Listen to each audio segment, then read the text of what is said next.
भक्तों कहते हैं कि जो जोड़ियां ऊपर से बनकर आती हैं उन्हें कोई मिटा नहीं सकता, पर क्या सच में पति पत्नी का रिश्ता केवल एक जन्म का होता है या फिर यह रिश्ता कई जन्मों तक आत्मा से बंधा रहता है? तो भक्तों, आज की इस अलौकिक कथा में भगवान विष्णु ने स्वयं माता लक्ष्मी को बताया है कि पति का रिश्ता कितने जन्मों तक रहता है। भक्तों, एक समय की बात है, भगवान विष्णु और माता लक्ष्मी क्षीर सागर में शेष नाग की सैया पर विश्राम कर रहे थे और माता लक्ष्मी भगवान विष्णु के पैर दबा रही थी। तभी माता लक्ष्मी अपने मन में कुछ गहन चिंतन कर भगवान विष्णु से कहती हैं, हे स्वामी, मेरे मन में आज एक प्रश्न उठ रहा है, कृपया आप इसका उत्तर बताकर मेरे मन की जिज्ञासा को शांत करें। तब भगवान विष्णु कहते हैं, हे देवी, पूछो तुम्हारा वह कौन सा प्रश्न है, मैं अवश्य ही तुम्हें उस प्रश्न का उत्तर देकर तुम्हारे मन को शांत करने का प्रयास करूंगा। तभी माता लक्ष्मी कहती है, हे स्वामी,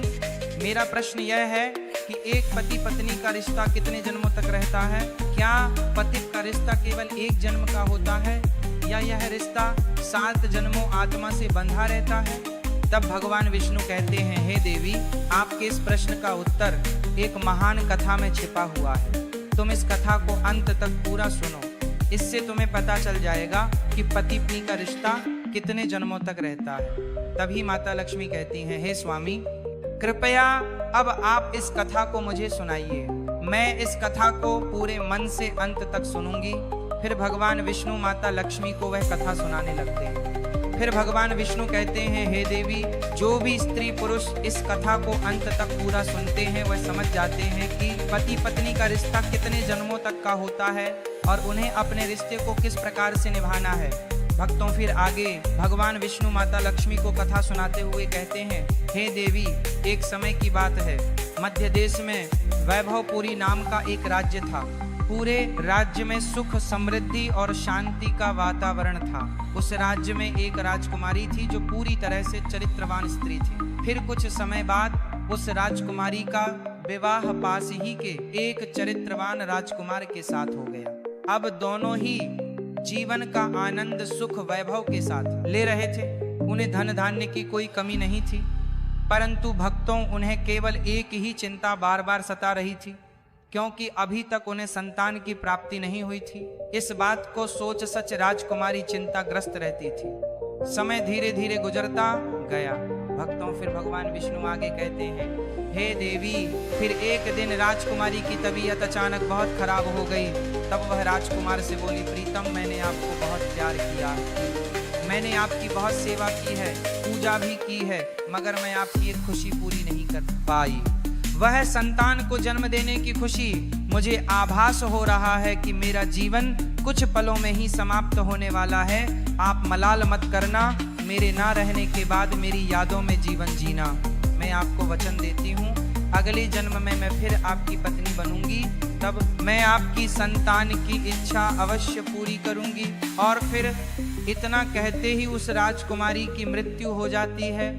फिर भगवान विष्णु माता लक्ष्मी से कहते हैं, हे देवी, समय आने पर एक दिन राजकुमार भी अपना समय पूरा कर लेता है और उसकी भी मृत्यु हो जाती है। फिर वह राजकुमार एक ऐसे राजा के यहाँ जन्म लेता है जिसकी 16,000 रानियां थी और सब रानियों के बीच में वह अकेला ही पुत्र था। उधर वह राजकुमारी भी एक ऐसे राजा के यहाँ जन्म लेती है जिसकी 16,000 रानियां थी और सभी रानियों के बीच में केवल एक ही पुत्री थी। भक्तों, वह जिस राजा का पुत्र था, उस राजा के पास में एक बहुत ही अक्लमंद और वफादार तोता था।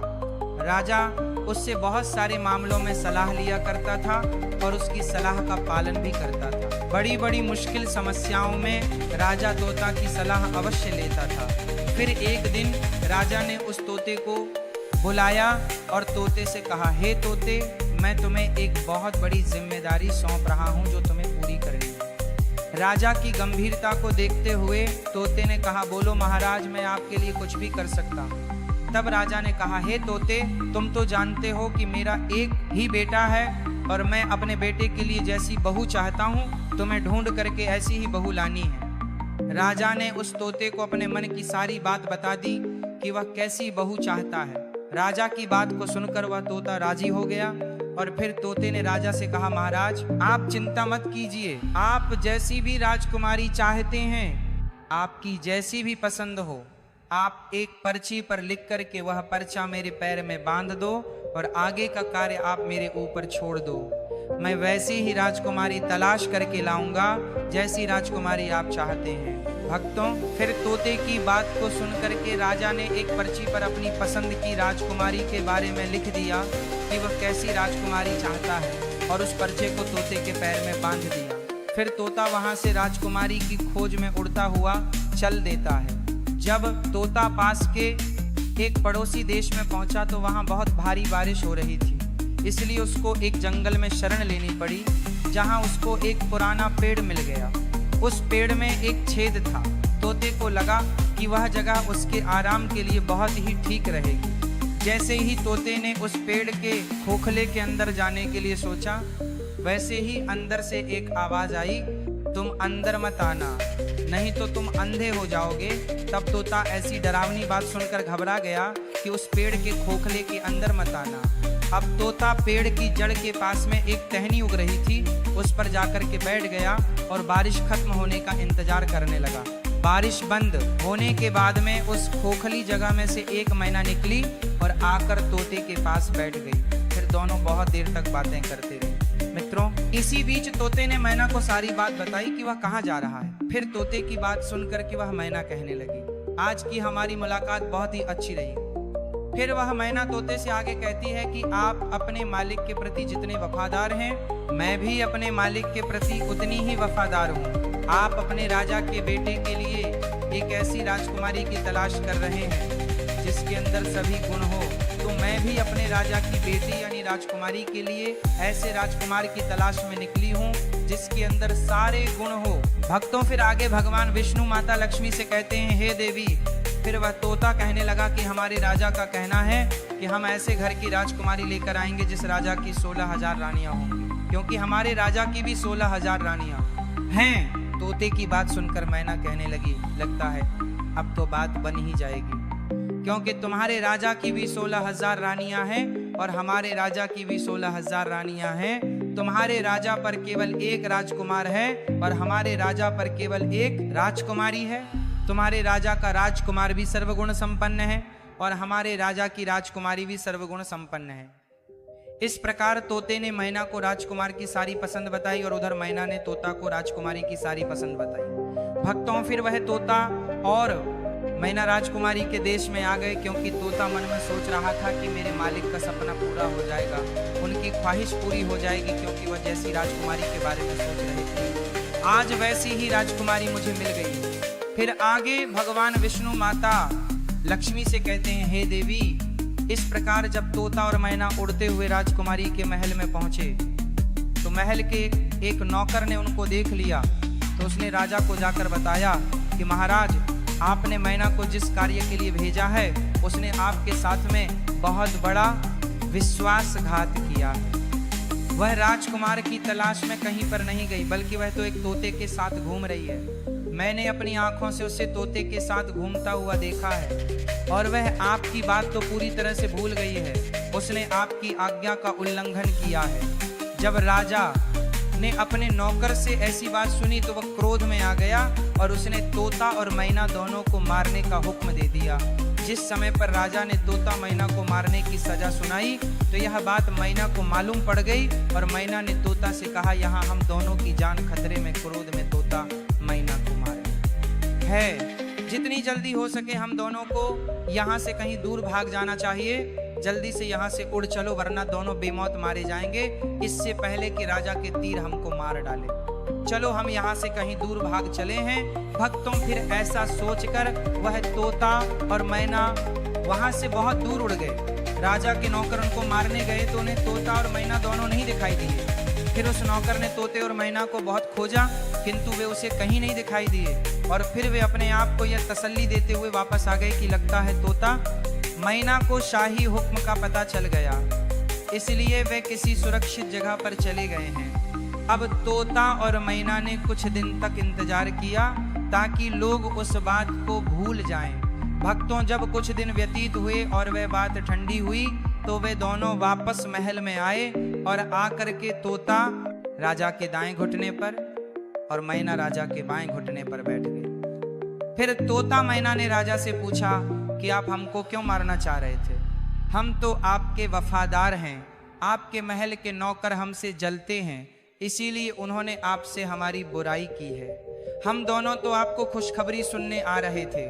हम दोनों तोता और मैना बड़ी शान वाले राजाओं के नौकर हैं, जो अक्लमंद भी हैं और अमीर भी हैं। हमने आपके साथ में हमेशा वफादारी की है। तोते और मैना की बात सुनकर राजा का क्रोध शांत हो गया और राजा उनसे खुशखबरी के बारे में पूछने लगा। अब तोता और मैना अपने मन की बात बताते हैं और कहते हैं कि महाराज, इस तोते के राजा के यहाँ पर 16 शून्य रानियां हैं और आपको भी 16 शून्य रानियां हैं। इस तोते के राजा के पास में केवल एक बेटा है और आपके के पास भी केवल एक बेटी है। हालांकि आप दोनों ने एक दूसरे को कभी देखा नहीं है, पर आप दोनों को अपने बच्चों की एक दूसरे के बच्चों से शादी कर देनी चाहिए। उस राजा को ऐसी बहू चाहिए जैसी आपकी बेटी है और आपको वैसा ही दामाद चाहिए जैसा इस तोते के राजा का बेटा है। भगवान की कृपा से हम लोग आपके राज्य के बाहर एक जंगल में मिले और अब यह अच्छी खबर लेकर के हम आपके पास आए हैं। फिर तोता और मैना ने अपने मन की बात राजा से कह के राजा को खुश कर दिया। भक्तों, फिर तोता ने राजा की तरफ अपना पैर बढ़ा दिया जिसमें एक पर्चा बना हुआ था और जिसमें राजकुमार की पसंद लिखी हुई थी। फिर जब राजा ने वो पर्चा पढ़ा तो वो बहुत ही खुश हो गया। पहले तो उसने उन तोता मैना पर विश्वास नहीं हुआ, लेकिन फिर तोते के साथ में पर्चा देखा तो राजा को तोते पर विश्वास हो गया।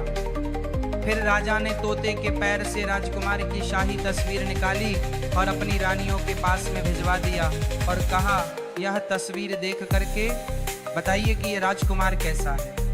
मित्रों, फिर कुछ दिन बीत गए पर तस्वीर वापस नहीं आई। राजकुमारी को वह तस्वीर बहुत ही पसंद आई और अब वह राजकुमारी उस राजकुमार की तस्वीर को अपने हाथ में ही ली रखती थी। खैर, कुछ दिनों के बाद में रानियों की तरफ से जवाब आया कि हम सबको राजकुमार पसंद है, अब उसकी शादी जल्दी ही हो जानी चाहिए क्योंकि राजकुमारी तो राजकुमार को देखे बिना रह नहीं पा रही थी। मित्रों, फिर आगे भगवान विष्णु माता लक्ष्मी से कहते हैं, हे देवी, जैसे ही यह जवाब राजा के पास पहुंचा तो राजा ने तोते को ये कह के वापस भेज दिया कि वो अपने मालिक से जाकर कहे कि राजकुमार की मनपसंद लड़की उसे मिल गई है, वह 10 महीने के अंदर शादी के लिए हमारे पास आ जाए। मित्रों, फिर क्या था, राजा की ऐसी बात सुनते ही तोते ने आदर के साथ में झुक के राजा को प्रणाम किया और अपने देश को उड़ता हुआ चल दिया। फिर अपने देश पहुंच करके तोते ने राजा को अपनी यात्रा की सफलता के बारे में बताया तो राजा ये सुनकर बहुत ही खुश हुआ कि वह जैसी बहू चाहता था उसे वैसी ही राजकुमारी अपने बेटे के लिए मिल गई है। और फिर राजा ने तुरंत ही इस शानदार मौके को शानदार तरीके से मनाने का हुक्म दे दिया। राजकुमार के लिए राजा ने सबसे कीमती और बढ़िया कपड़े बनवाए, घोड़ों के लिए बहुत शानदार जीन बनवाई गई, सिपाहियों के लिए भी नई और बढ़िया वेशभूषा बनवाई गई। बहुत सारे तरह की चीज़ें जैसे अनमोल हीरे, जवाहरात, बढ़िया कपड़े, मुश्किल से मिलने वाले फल, कीमती मसाले और बढ़िया किस्म के इत्र आदि इकट्ठा किए गए। अब 10 महीने जल्दी ही गुजर गए। इतनी तैयारियों में समय कब निकल गया राजा को पता ही नहीं चला। परंतु भक्तों, शादी के कुछ दिन पहले ही राजकुमार का पिता बीमार पड़ गया और उसकी मृत्यु हो गई। अब परिवार वालों के लिए यह एक बहुत ही बड़ा धक्का था। अब राजकुमार को अपना जाना टालना पड़ा क्योंकि ऐसे समय पर शादी के लिए राजकुमार का जाना अपने पिता का अपमान करना दिखाता। फिर कुछ समय बाद जैसे ही राजकुमार के पिता की मौत का अफसोस का समय बीता, तब राजकुमार तोते के साथ में राजकुमारी के साथ शादी करने के लिए निकल पड़ा। भक्तों, राजकुमारी का देश कोई ज्यादा दूर नहीं था, इसीलिए राजकुमार तोते के साथ में बहुत ही शीघ्र पहुंच गया। और फिर राजकुमार ने अपना डेरा राजकुमारी के महल के पास वाले बगीचे में डाल दिया। भक्तों, फिर आगे भगवान विष्णु कहते हैं, हे देवी, अगर राजकुमार उस बगीचे में ना घुसा होता अच्छा होता, क्योंकि वहां जाने के कारण उसका तोता भी मर गया। उस बगीचे के माली ने उस तोते को मार दिया क्योंकि वह तोता एक आम के पेड़ पर बैठ कर के आम खा रहा था और राजकुमार की तरफ उस आम को फेंक रहा था। यह बात माली को रास नहीं आई और क्रोधित होकर उसने तोते को मार दिया। जैसे ही राजकुमार के ऊपर यह मुसीबत आई, उसके कुछ देर के बाद ही उसने सुना कि राजकुमारी के पिता ने अपनी बेटी की शादी उसके साथ करने से इनकार कर दिया है, क्योंकि उसका पिता मर गया था। अब बगीचे में डेरा डालने के कुछ दिन बाद ही राजकुमारी बाहर सैर करने के लिए जा रही थी, तो इत्तेफाक से उसी रास्ते से गुजरी जिस रास्ते पर वह बगीचा था। जब उसने बगीचे पर नजर डाली तो उसे वहां वह राजकुमार दिखाई दिया। फिर राजकुमारी उस राजकुमार को पहचान गई, क्योंकि उसकी तस्वीर अभी भी उसके पास में ही थी। उसने उस समय तो कुछ नहीं कहा और वहां से राजकुमारी सीधा अपने महल में लौट आई, क्योंकि राजकुमारी को अपना प्रेमी मिल गया था। उसी समय से उसको सब कुछ बहुत अच्छा लगने लगा।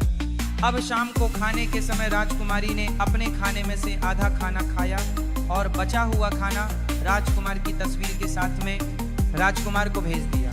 उसने अपनी दासी से कहा कि वह राजकुमार से कहे कि वह उस खाने को खा ले और अगर वह ना खाए तो उसमें अपनी उंगली डाल दे। मित्रों, फिर आगे भगवान विष्णु कहते हैं, हे देवी, दासी ने वैसा ही किया।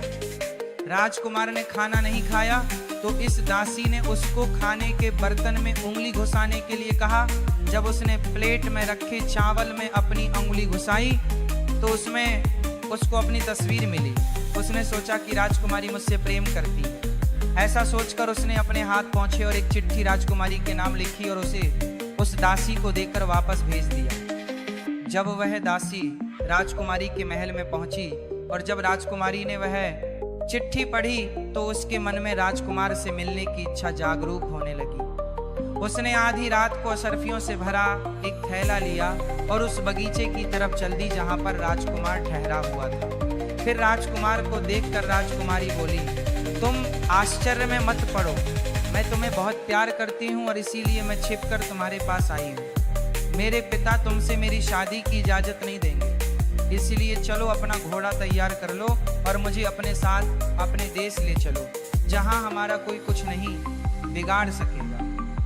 राजकुमारी की ऐसी बात सुनकर वह राजकुमार और राजकुमारी दोनों एक घोड़े पर सवार होकर राज्य से बाहर की तरफ चल दिए और चलते चलते वह एक ऐसे स्थान पर पहुंच गए जहां पर उनकी जान बहुत बड़े खतरे में पड़ गई। वह जिस नगर में पहुंचे उस जगह पर एक जादूगरनी रहती थी। उसकी भी एक बेटी थी।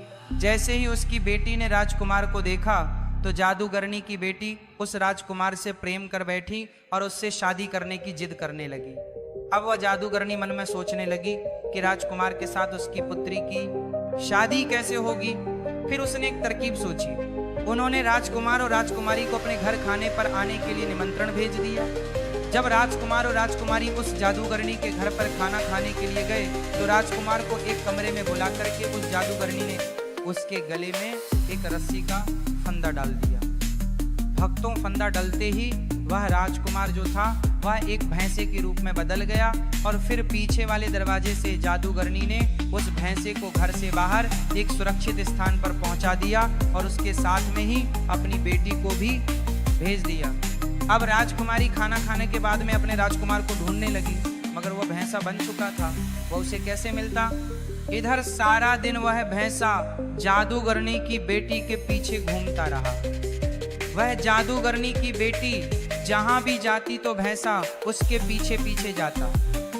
अब वह जादूगरनी की बेटी रात को भैंसे के गले से वह रस्सी का फंदा निकाल देती थी, जिससे वह राजकुमार बन जाता था और भैंसे का रूप खत्म हो जाता था। और जैसे ही सुबह होती थी वैसे ही वह रस्सी का फंदा फिर से राजकुमार के गले में डाल करके उसे भैंसा बना देती थी और फिर दिन भर उसके साथ बाहर घुमा करती थी। उधर राजकुमारी को राजकुमार से मिले बगैर कई दिन हो गए थे। राजकुमारी पागलों की तरह अपने राजकुमार को इधर उधर ढूंढ रही थी। वह बहुत ही दुखी थी। उसको पता ही नहीं था कि अब वह करे तो क्या करे। वह सोचती रहती कि आखिरकार राजकुमार उसको छोड़कर कहाँ चला गया। कभी राजकुमारी अपने मन में सोचती लगता है, राजकुमार ने मुझे धोखा दे दिया, परंतु बाद में वह सोचती कि राजकुमार मुझे धोखा नहीं दे सकता है, वह मुझसे बहुत प्यार करता है, मैं भी उससे बहुत प्यार करती हूँ। मित्रों, फिर उस राजकुमारी ने एक आदमी का रूप रखा और उस देश के राजा के पास गई और उससे अपने मन की बात कही। उधर राजा राजकुमारी की शक्ल, सूरत और बोलने के ढंग से बहुत ही प्रभावित हुआ। फिर राजा ने अपने दरबार में उस राजकुमारी को कोतवाल के पद पर नियुक्त कर रहे हैं दिया।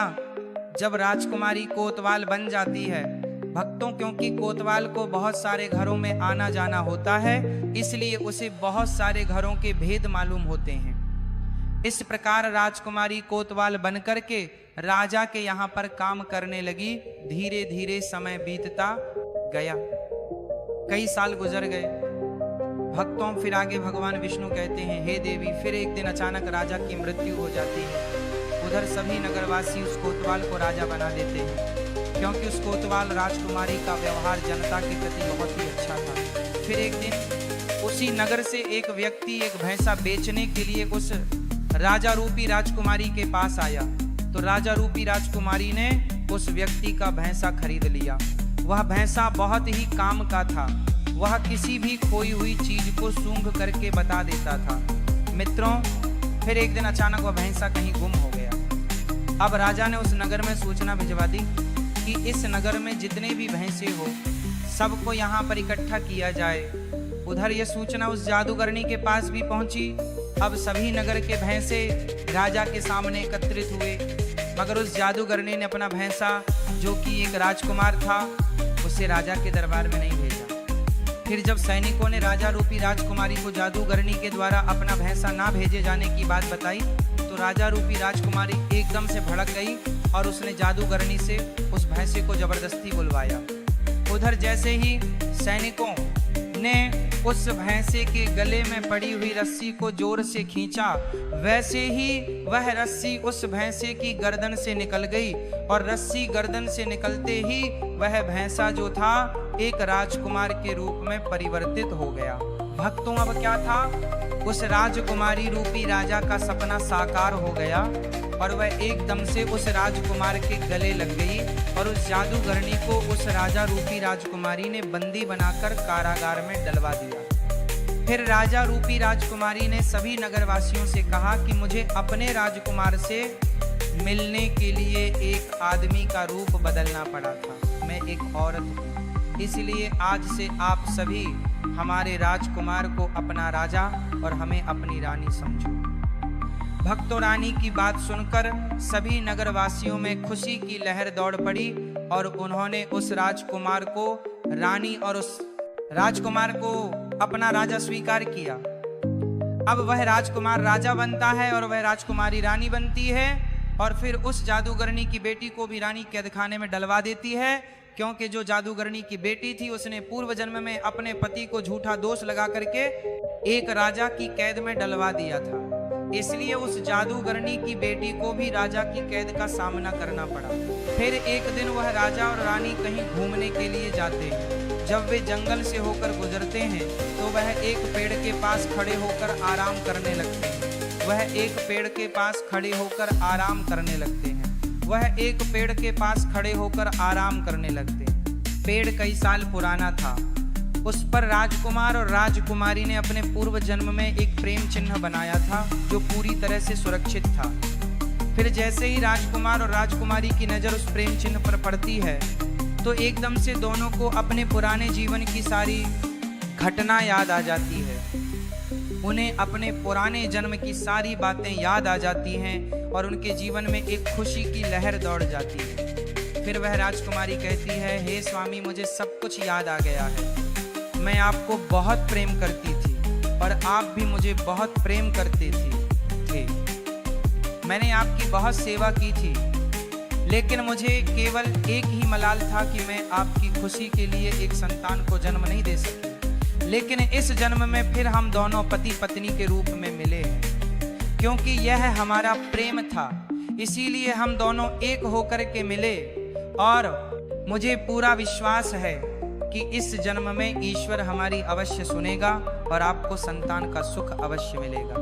मित्रों, फिर समय धीरे धीरे गुजर जाता है और फिर वह राजकुमारी गर्भ धारण करती है और समय आने पर एक सुंदर से पुत्र को जन्म देती है। इस प्रकार एक पत्नी अगले जन्म में आकर के अपने पति को प्राप्त करती है और पति की खुशी के लिए एक पुत्र रत्न को भी जन्म देती है। मित्रों, फिर आगे भगवान विष्णु माता लक्ष्मी से कहते हैं, हे देवी, इस कथा से ज्ञान की बात यह प्राप्त होती है कि यदि स्त्री पुरुष आपस में सच्चा प्रेम करते हैं तो ऐसे पति पत्नी का रिश्ता जन्म जन्मांतर का होता है। वहीं अगर स्त्री पुरुष को धोखा देती है तो उसे भी धोखा ही मिलता है, और यदि पुरुष स्त्री को धोखा देता है तो पुरुष को भी धोखा ही मिलता है। इसलिए पति का रिश्ता अटूट विश्वास का होता है। इसलिए पति पत्नी को हमेशा एक दूसरे के साथ विश्वास बनाए रखना चाहिए। जो स्त्री पुरुष विश्वास की डोर मजबूत रखते हैं वे 7 जन्मों तक पति पत्नी के रूप में मिलते हैं और उनकी पूर्व जन्म की शेष बची हुई इच्छा को भी भाग्य की देवी पूरी करती है। जिस प्रकार राजकुमारी को अपने अगले जन्म में वही राजकुमार पति के रूप में मिला और उसकी शेष बची हुई इच्छा जो संतान प्राप्ति की थी, फिर उसे अगले जन्म में संतान का सुख भी मिला। भक्तों, फिर आगे भगवान विष्णु कहते हैं, हे देवी, इस कथा से दूसरी ज्ञान की बात यह प्राप्त होती है कि जो भाग्य में नहीं होता वह कभी नहीं मिलता, क्योंकि जादूगरनी की बेटी का चरित्र ठीक नहीं था। वह अपनी जादुई शक्ति के बल पर राजकुमार को हासिल करना चाहती थी, जो कि राजकुमार उसके भाग्य में नहीं था। इसीलिए वह उस राजकुमार को हासिल नहीं कर सकी, क्योंकि जो भाग्य में नहीं होता वह कभी नहीं मिलता। भक्तों, फिर माता लक्ष्मी जी कथा को पूरा सुनने के बाद कहती हैं, हे स्वामी, अब मुझे मेरे प्रश्न का उत्तर मिल गया है और मैं इस कथा को सुनकर पूर्ण संतुष्ट हो गई हूँ।